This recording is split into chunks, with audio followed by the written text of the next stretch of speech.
Oh, I'm just off. Mr. Bellamy has a visitor. All right, Miss Forrest. Is the clock correct? I set it by the chimes of St. Peter's this morning, miss. Of course. Goodbye, then. Good afternoon, Miss Forrest. Afternoon, Miss Forrest. He sent her home early because of Lady Prudence being here, and I know what that means. Rose. Well, we could do worse. Shh. There's our tea. Ah, splendid. You were saying your work on the new book is nearly finished. Well, it's just as well. You're looking very tired, Richard. I suppose I am. Must you take on quite so much now at the House of Commons? Well, frankly, Prue, I need all the work I can get. Otherwise, I'm inclined to sit about the place feeling sorry for myself. Yes, I do understand. There's nothing like plenty to do to distract the mind. I rather envy you. Since Archie died and Agatha married, my days seem dreadfully long.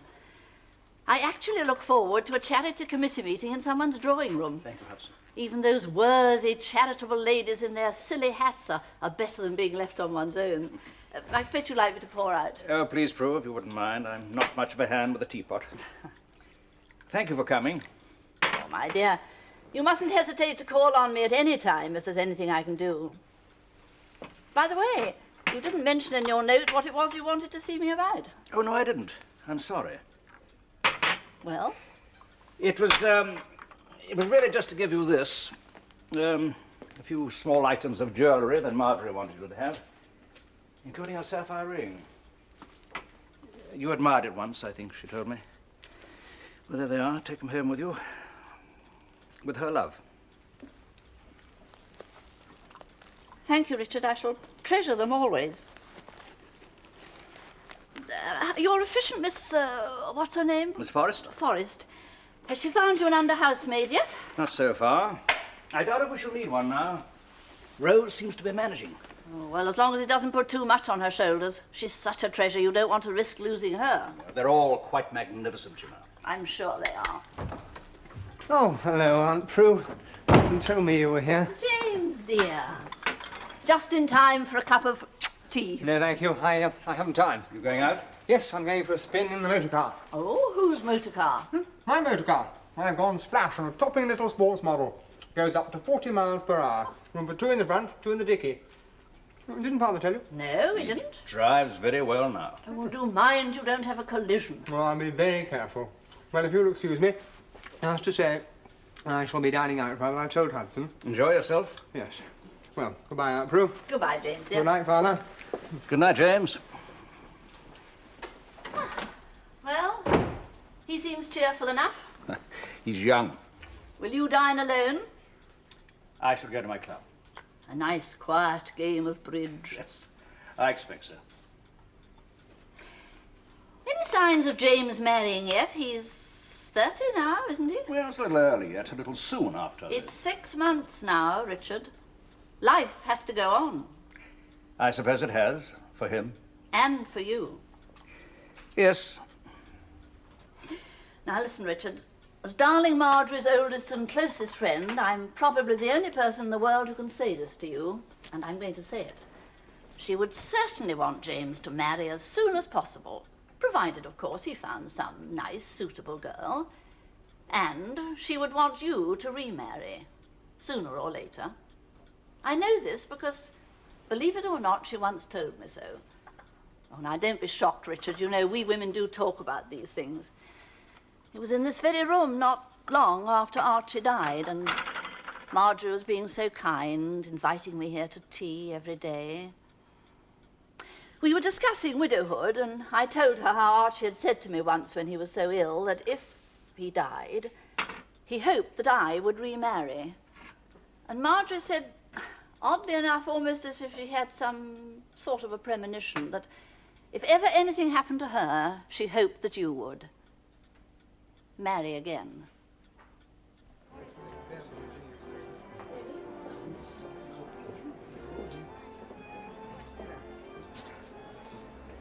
I thought the balcony might amuse you. One can look down like the gods on Olympus at all those pillars of the theatre and literature down below. Yes.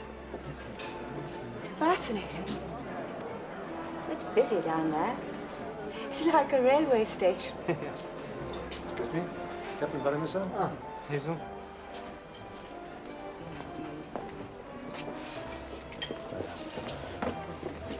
Thank you.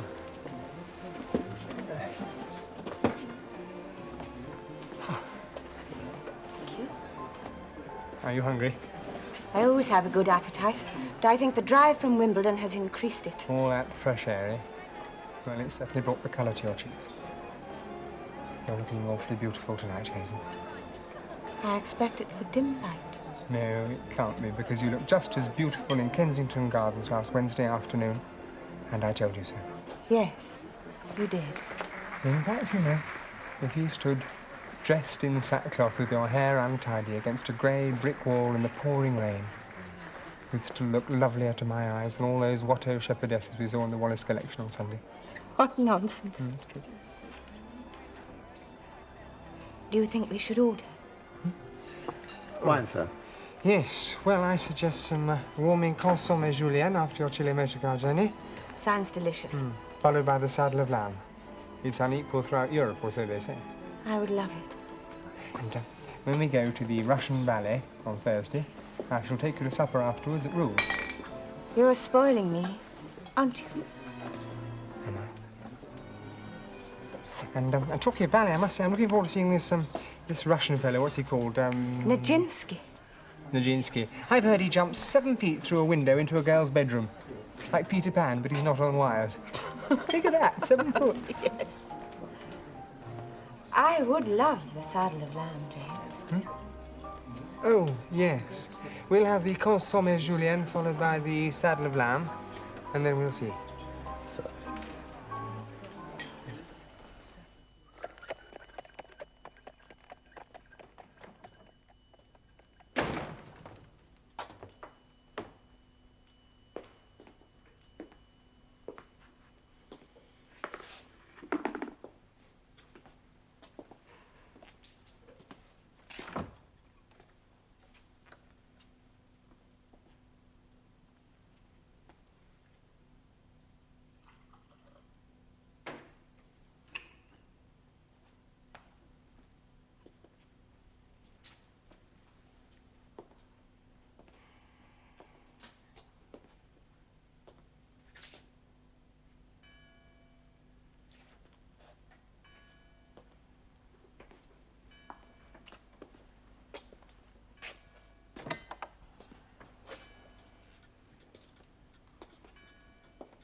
No.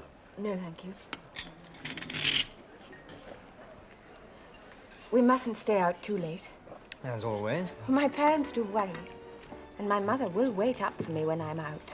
Would she worry if she knew you were out with me, your employer's son? They might think I was taking advantage of my position in your father's house By forcing me to take you out to dinner against my will. by allowing myself to be taken out against my better judgment. Oh, what rubbish. Well, without your father's knowledge, secretly and behind his back. You make it all sound so furtive. There's no particular reason why he should be told of our meetings, is there? No. Nor my parents either, but they are becoming curious. At least my mother is. In what way? I think she realizes I've been seeing the same person often lately. Well? Well, she is rather old-fashioned and conventional. Oh, so am I.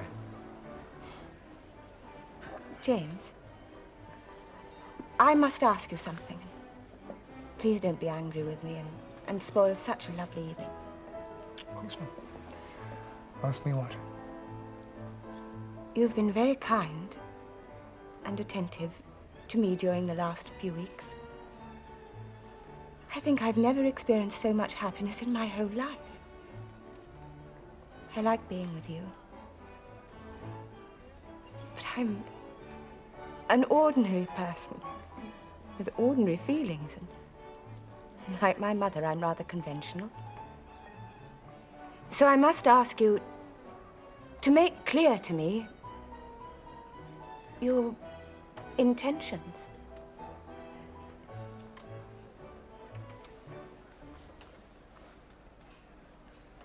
Dearest Hazel, I believe that I'm in love with you. I only say believe because I do so want to be sure.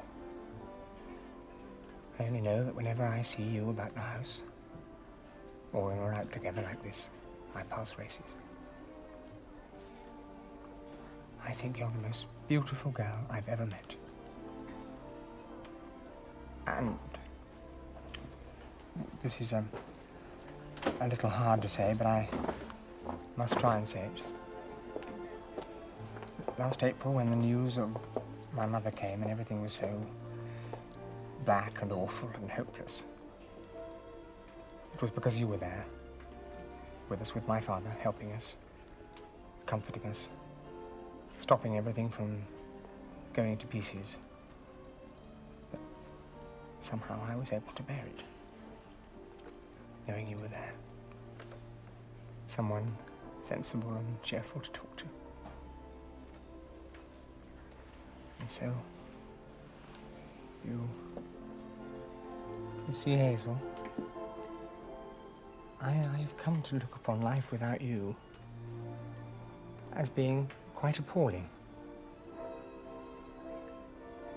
I can only offer you my life and my love.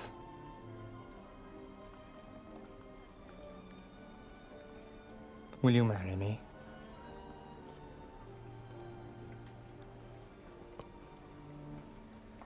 Well, there's no need to say anything if you'd rather not.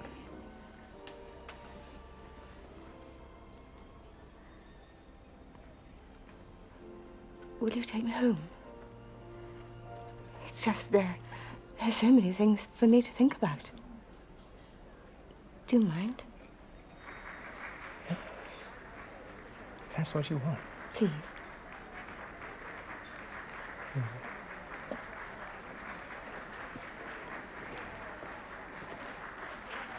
Isn't it a good idea to have bare marble tables down there instead of cloths?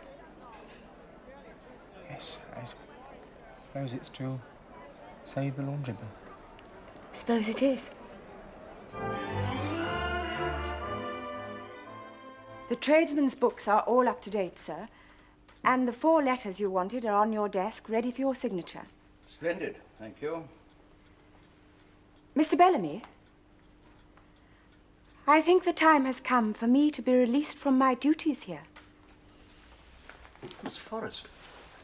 I've no wish to abandon my post if I'm still needed, but I do have personal reasons for wishing not to continue as your secretary. Personal reasons? I'd rather not go into them if you don't mind. Just to say that I would like to leave. I see. Well, of course, I can't force you to stay here against your will.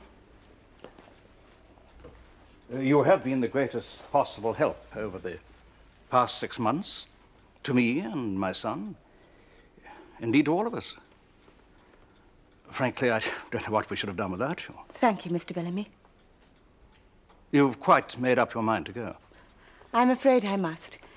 It will be best. I see. Well, shall we say from Friday next?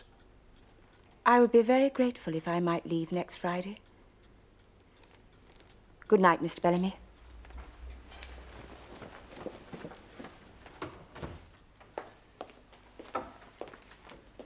Good afternoon, Miss Forrest. Goodbye, Hudson.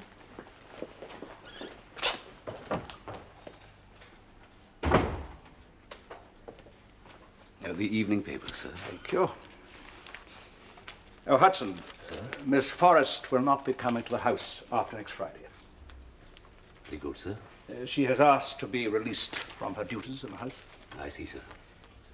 I must confess, I wished She might have stayed with us a little longer. Yes, sir. Oh, Hudson. Sir? Has anyone to your knowledge upset Miss Forrest? Anyone in the household? Any of the servants? Not to my knowledge, sir. Indeed, the staff have lately become quite attached to the young lady. She appears to be dispatching her duties of, if I may so call it, a housekeeper, sir, most competently. There have been no complaints from the staff to date, sir. Well, we shall have to find a replacement for her. We shall have to advertise for one. Begging your pardon, sir, but I think the staff could manage now. It would not seem necessary to engage another person after Miss Forrest, sir. Oh? Well, if you're quite sure. Quite sure, sir. Thank you, Hudson. Sir.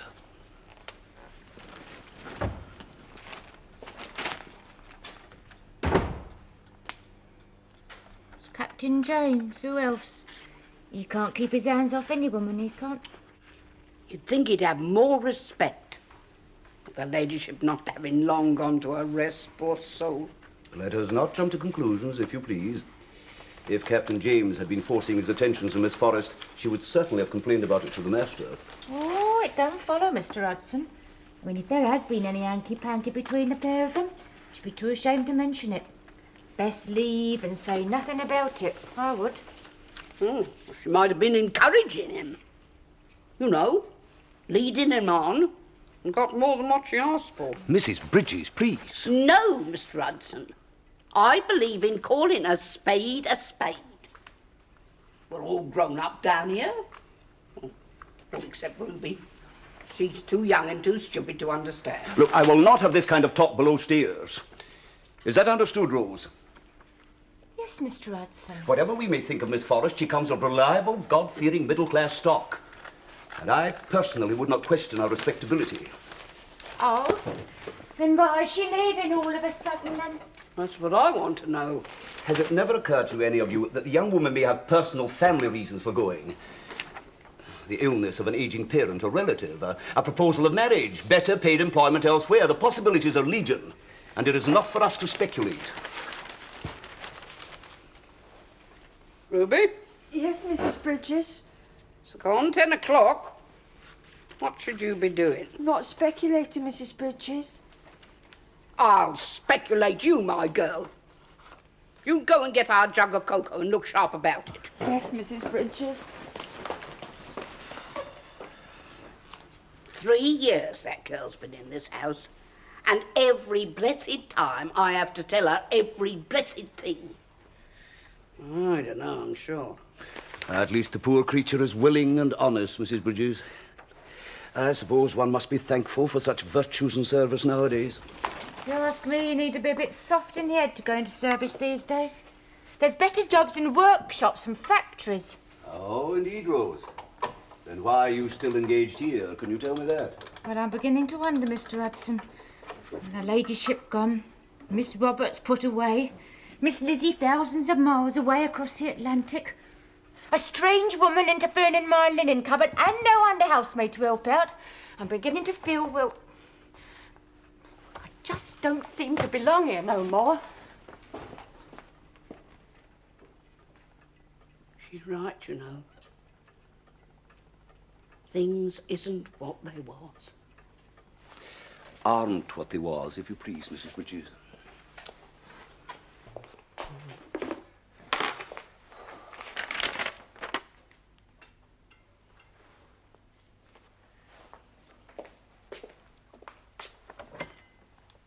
Come in, James. I found this note on the hall table summoning me to your presence. Rather formal, what? I wanted to speak to you as soon as you got in and before you went to bed. Oh, was it so urgent? It might be. Where have you been? To the Russian ballet at Covent Garden. Well? I didn't know you were interested in ballet dancing. Oh, I found it extremely artistic, Father. And so did my companion. Now, do you mind if we discuss whatever it is you wanted to see me about so I can get to bed? You're in a desperate hurry, James. I'm sorry, Father. I simply wanted to tell you that Miss Forrest has resigned. She came to see me this afternoon just before leaving the house to say she wished to terminate her engagement here. Oh, what a pity. As far as you're concerned, and I want the truth, please, James, has she been upset at all in this house? Upset? By whom? In view of what happened soon after Miss Forrest arrived here, I'm bound to ask whether it might have anything to do with you. Oh, there seems little point in concealing the truth from you now, so I may as well confess. What have you done, James? What have I done? I have fallen in love with Hazel, Father, and I want to marry her. That is what I have done. Hazel?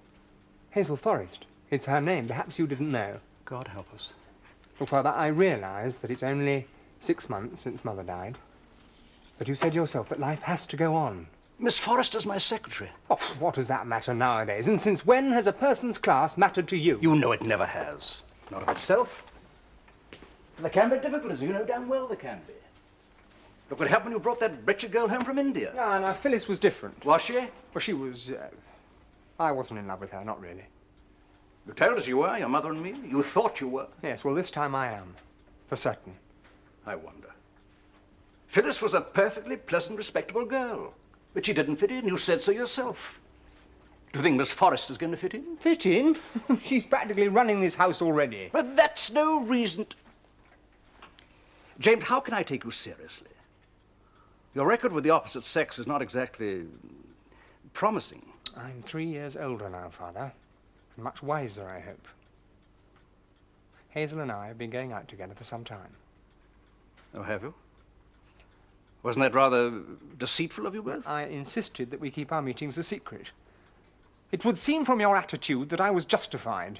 It's unthinkable, James, for many reasons. Father, you are forcing me to remind you that I'm my own master now. I have quite enough money to marry on. Your mother's money? I'm sorry. Have you proposed to Miss Forrest yet? Yes. And has she accepted you? No, not yet. She wants time to think. It's quite natural. And if she does agree to become your wife, where do you propose to live? In this house. With your permission. After all, there's plenty of room for us both. And I am paying most of the bills now, as you and Sir Geoffrey proposed. And I agreed. Willingly. It's late. Father, we would appreciate your blessing. James, you are your own master now.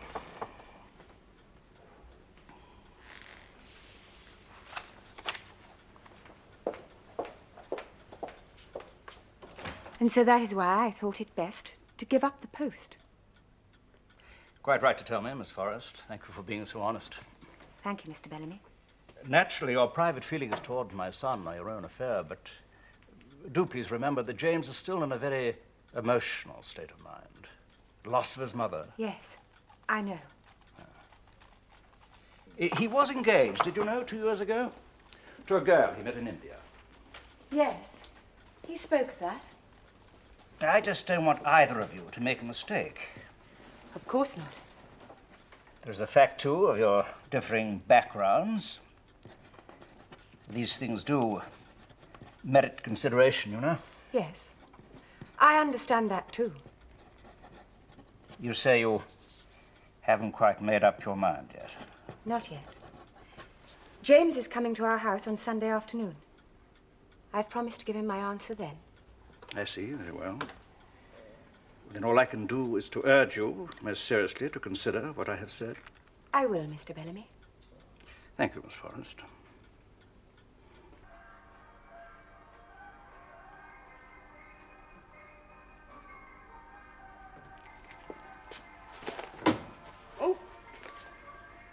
I'm sorry to disturb you, Mrs. Bridges. I was looking for Hudson. Well, that's all right, Captain James. I'm afraid he's out. He's gone to an afternoon church service. Oh, well, I mustn't disturb your Sunday Oh, afternoon. that's all right, Captain James, I'm sure. Is there anything I can get you? Do you know what, Mrs. Bridges? I'd love a cup of tea. Would you, Captain James? Well, I believe there's still a drop in the pot, but... Oh, it will have gone cold by now. I'll make it fresh. No, won't that's it? hot enough for me. If you're sure, sir. Absolutely. Well, you haven't been down here for tea. Not for ever so long. No, Not since you was at school. No, I haven't, have I? As a matter of fact, there was There was something I wanted to ask you. Oh, well, Hudson, really, but I expect you can advise me. Well, if I can, sir. Tell me, Mrs. Bridges, what do you think of Miss Forrest? I'd like to know, honestly. Miss Forrest, sir? Well, I haven't seen that much of her, not every day like, but from all I hear, she's a very nice, respectable young person. And the other servants, what do they think of her? Well, very much the same, I think, sir. Not that we like to talk about what concerns upstairs. Not as a rule. No, but you have discussed her amongst yourselves, surely. Oh, well, yes, sir. Once or twice, of course. Was there any particular reason why you ask? Well, yes, Mrs. Bridges, yes, there was. If at some time in the future Miss Forrest was to become mistress of the house, I wanted to know how you and Hudson and Rose and everyone would feel about it. Mistress of the house? Do you mean the master and Miss Forrest? No, not my father. No, you see, I have asked Miss Forrest to marry me, and I wanted to know how you'd all feel about it. Well, all I can say is this, Master James. We've been in service here, most of us, since you and Miss Elizabeth was babies. That is, Mr. Hudson and me, and Miss Roberts had. Well, Rose, she's been here a good few years too. We've all been proud to serve your dear mother and your father, and that's a fact. Well, Captain James, if you choose to get married, any lady as you marries will be Mrs. James to us down here, and we'll all be happy to serve her and do our best for her as a member of the family. Thank you, Mrs. Bridges. That's what I wanted to hear.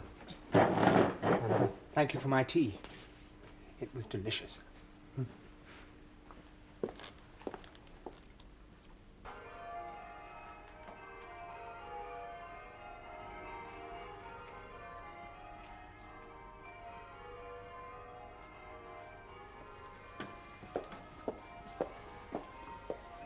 If he doesn't come soon, we shall be late for church. He said he'd be here by 6 o'clock. Father's gone on down to Mr. Roper's. He wants him to act as sidesman tonight. Why? Mr. Leighton's poorly again. Oh, there he is. Now, you let him in. I'm going to go into the other room. And don't take too long over it. No, Mother.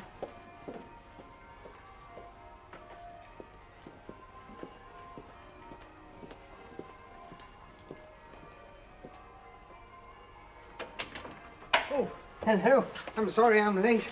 I got lost in Putney and had to ask a bobby. Oh, you're soaking wet. Please. Let me take your coat. It's raining cats and dogs out there. I can hear it. It makes driving very dangerous. One's inclined to skid, you know, in the tram lines. I suppose so. Yes. Won't you go in? Oh, yes, thank you.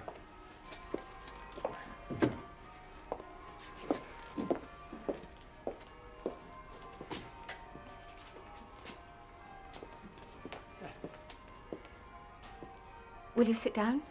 Oh, thank you.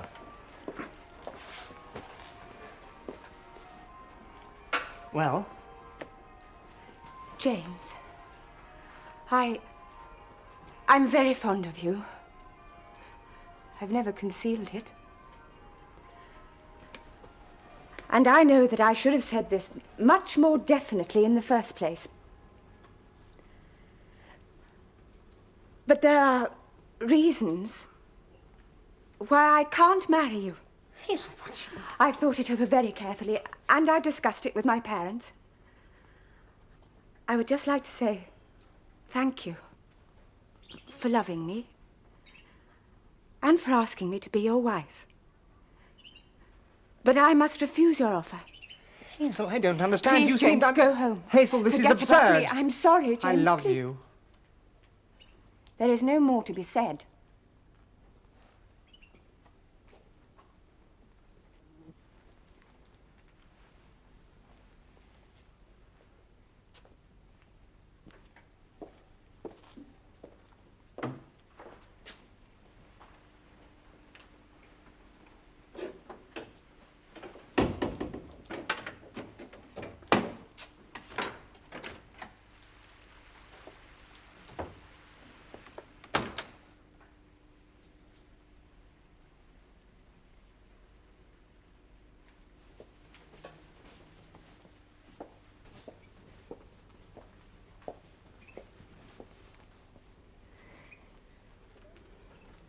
There, dear. It's all finished now. You'll get over it. Never. Oh, of course you will, dear. You stay here with Mother where you belong. Safe from prying and inquisitive people. And remember all we've done for you, your father and I. And the promise you made us. Remember? Now, you forget all about young Bellamy. There's a good girl. How do you know they would have minded? How can we ever know now? Not telling them. But of course they would have minded, dear. People like that. I mean, what about old Lady Southwold, his grandmother? What would she have said? It's unfair! But life is unfair sometimes, dear. Now, you stay here with Mother. Safe and warm.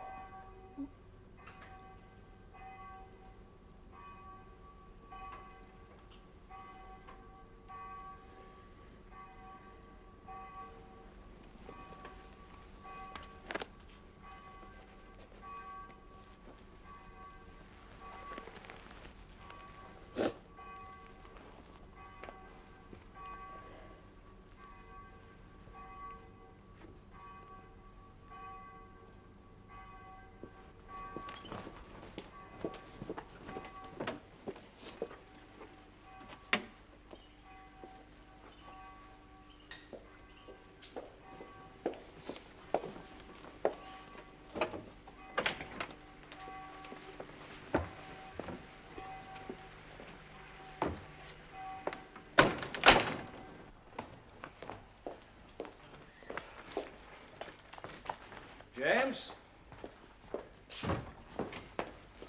You're wet through. Not surprisingly, it's raining. Well, have you anything special to tell me? Should I have? I would have thought so. Haven't you been out to Miss Forrest's house this evening? Mm-hmm.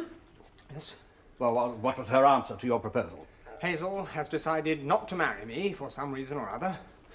Those reasons should be better known to you, Father, than they are to me. What on earth do you mean by that? I think you warned her off me. What? I think you made it perfectly clear to her that you would not accept her as a daughter-in-law and that she better look for a husband elsewhere. That's not true. You spoke to her about me, didn't you? I asked her to think it over very seriously, but the choice was hers and hers alone. Yes, but what you in fact said was, don't marry my son, wasn't it?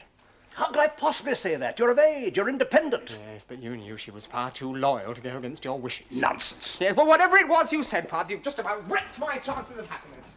The one girl I've ever really loved, and now she's gone, thanks to you, it's all over. Mr. Hudson, she's still here. I've just shown her in, yes. Master not back yet? Not yet. I wonder what excuse you think of next to come here, eh? I don't think you've got any right to say that, Rose. I think we ought to have a sweepstake below stairs about which one of them gets married first, Captain James or his father. From his mood this morning, I'd lay pretty long odds against Captain James. Oh, but Mrs. Bridges said... I know what Mrs. Bridges said, but his manners today does not suggest a young man about to marry. It is my belief, Rose, that the young woman's refused him. What a shame. Reckon she's not good enough for him, I suppose. If you want my opinion, he's not good enough for her. Rose!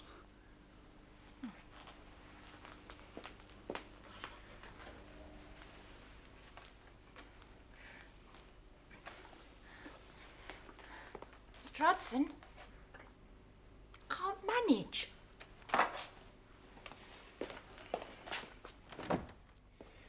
Rose, my lady, with the garments. Ah, splendid.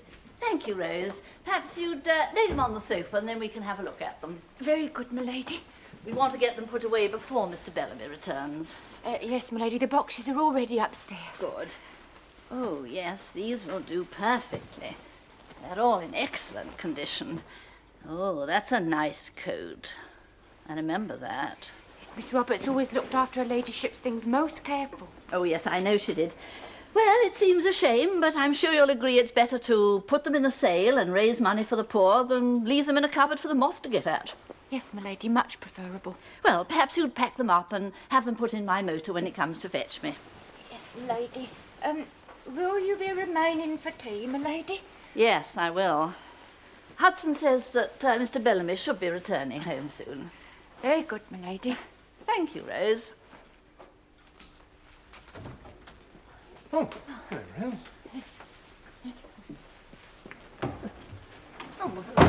Aunt Prue, didn't know you were coming. Well, I'm not really invited. I came to collect a few clothes of your dear mother's for a charity bazaar, my Dockland settlement. Right. Rose is just packing them into boxes for me. I'll take them with me when I go. Good. Well, shall I order tea? No, thank you, James. It's a bit early. I'd rather wait till your father returns. Very well. Wretched weather. Yes, isn't it? It's so cold. Yes.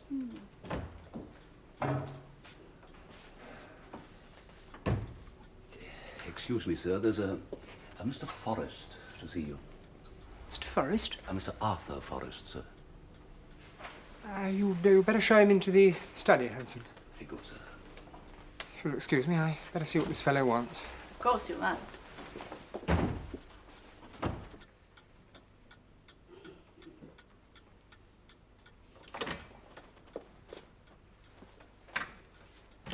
Mr. Forrest? Yeah, that's right.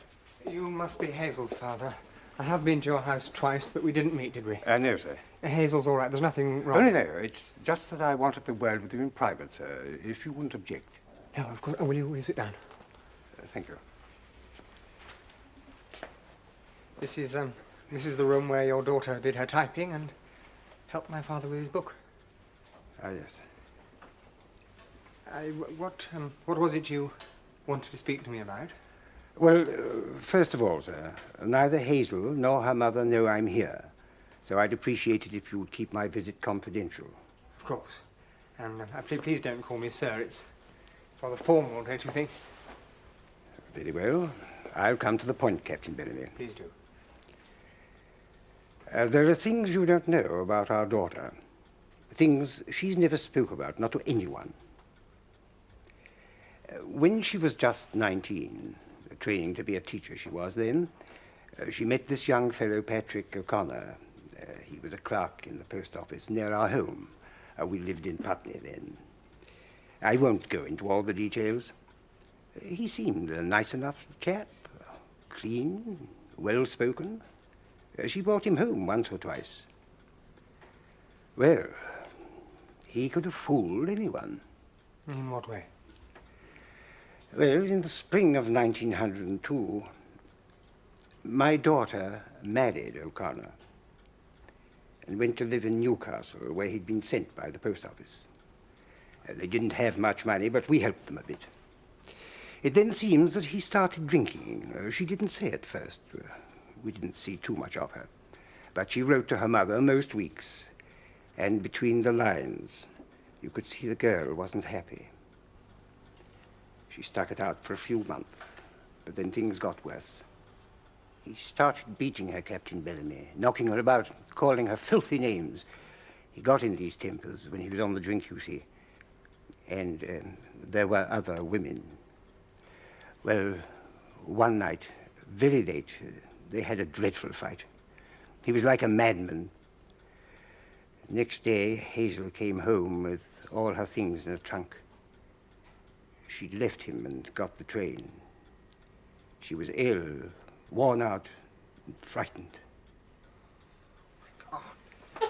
Well, the wife got her to bed, and when she undressed her, there were these marks all over her body. Bruises and wheals and that.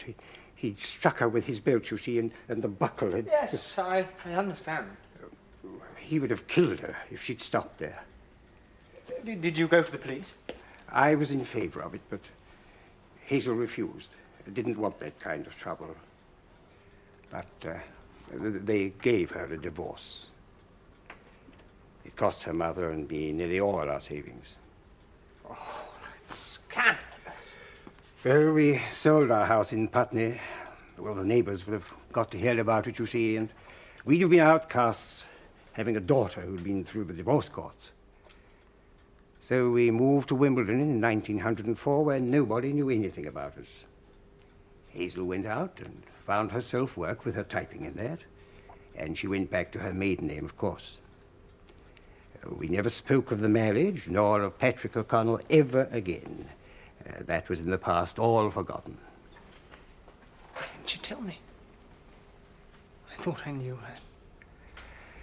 Well, when you asked her to marry you, Captain Bellamy, she knew it would all have to come out. Well, her mother had said it would. On the marriage certificate, you see, she would have been put down as Hazel Patricia O'Connor, nee Forrest. And her mother persuaded her that your family would never accept her, not the kind of people they are. Last night, after church, she locked herself in her room. She cried all night. She's in love with you, Captain Bellamy. I know that much. And I'm in love with her, Mr. Forrest. And I want to marry her. Well, I said to the wife, if you were the man for her, you would not let it make any difference. When can I see her? If I came to your house, Well, would that be... any time. She hasn't found any work yet. Best that you see her when her mother's out there. And when is that? Well, Mrs. Forrest will be at the shops tomorrow morning, about 10, just for an hour. I shall be at work myself, of course. I shall come then. Short fella, isn't he? He's got a sort of look of her about him, though. He looks a bit upset, doesn't he? Angry more like. Now then, what are you two gawking at? Oh, Miss Forrest's dad just leaving. Indeed, Ruby. And how, pray, did you know that Miss Forrest's dad had been to call? Rose said so. And from the look on his face, Captain James was in trouble again. In what way, Rose? Well, first he tells Mrs. Bridges he's going to marry her, then he's all glum and down in the mouth, 'cause his father forbids the wedding.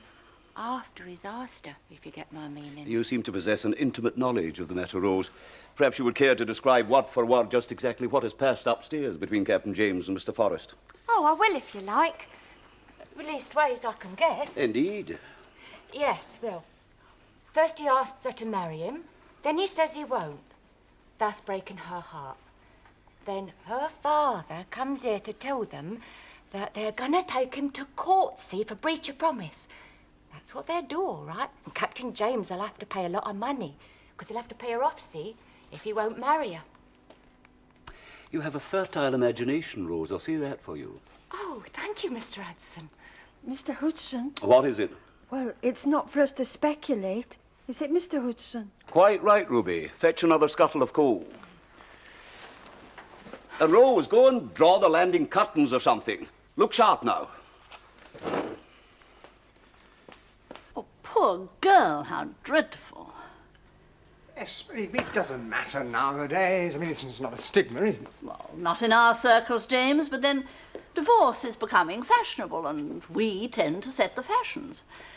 Of course, the day may come when every other couple in Putney or Wimbledon will have been through it, but for the moment, I'm afraid, in those middle-class bastions of suburban propriety, a divorce in the family is little better than having an uncle hanged for murder. One just doesn't speak of it. Yes, well, I'm going to speak of it.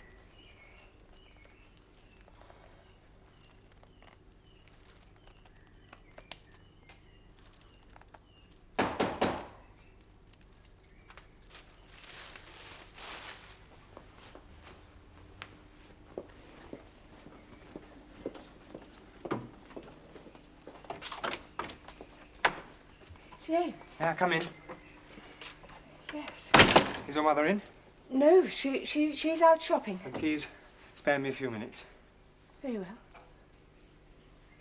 Will you go in?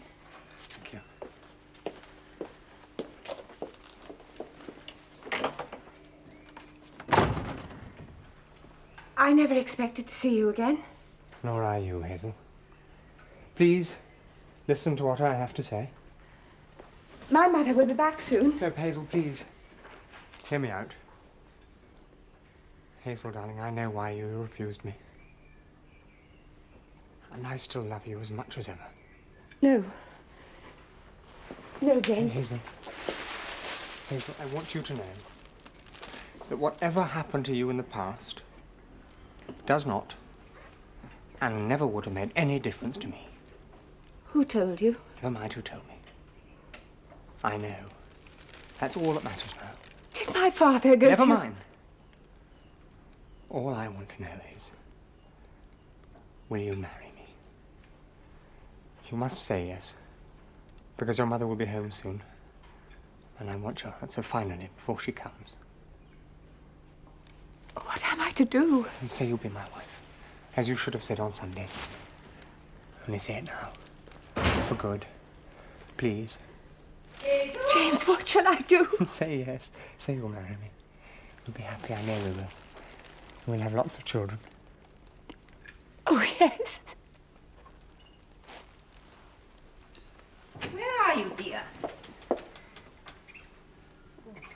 How do you do, Mrs. Forrest?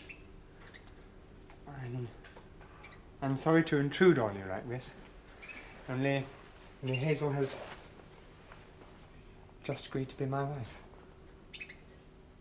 So I hope that you and Mr. Forrest will give us your blessing. Hazel, is this true?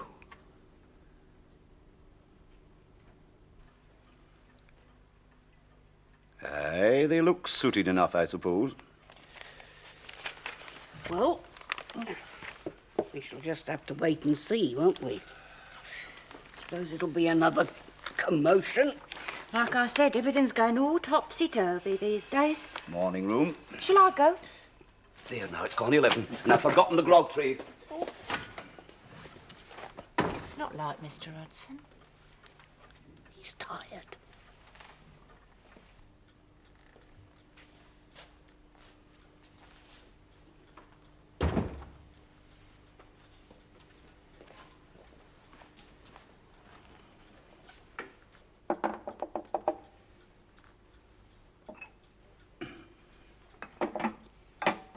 I must apologise, sir. The night tree should have been in here by 10:30. It's not the end of the world, Hudson.